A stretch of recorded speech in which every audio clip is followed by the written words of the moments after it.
Hi friends! వీకెండ్‌లో మిగిలిపోయిన కూరగాయలతో ఇలాగా పచ్చడైతే చేసేసానండి. ఈ పచ్చడి కోసం కొద్దిగా దొండకాయలు, ఇంకా ఆనపకాయ ముక్కలు, చిన్న ఆనపకాయ ముక్కుంటే వాటితోటి పచ్చడి చేశాను. ముందుగా కొద్దిగా ఆయిల్ వేసుకొని, ఆ ఆయిల్ కొంచెం వేడైన తర్వాత పచ్చిమిర్చి వేసుకొని, తర్వాత దాంట్లో ఒక 4 దొండకాయలుంటే అవి కట్ జేసేసుకున్నానండి. అలాగే చిన్న ఆనపకాయ ముక్కుంటే అది కూడా కట్ జేసి వేసుకున్నాను. తర్వాత దీంట్లోనే ఒక చిన్న టమాటా కూడా వేసుకొని, కొద్దిగా సాల్ట్ కూడా వేసుకొని ఫ్రై చేసుకున్నాను. ఈ ముక్కలన్నీ కూడా మెత్తగా ఉడికిపోవాలి.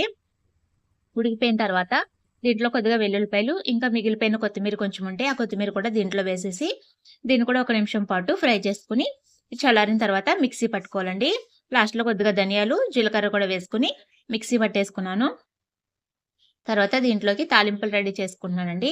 ఆయిల్ వేసుకొని, తాలింపు దినుసులు వేసుకొని, ఒక ఎండుమిర్చి, ఇంకా కొద్దిగా కరివేపాకు కూడా వేసుకొని, ఇవి వేగిన తర్వాత ఆ పచ్చడిని దీంట్లో వేసుకొని కలిపేసుకుంటే సరిపోతుంది. నచ్చితే లైక్ చేయండి.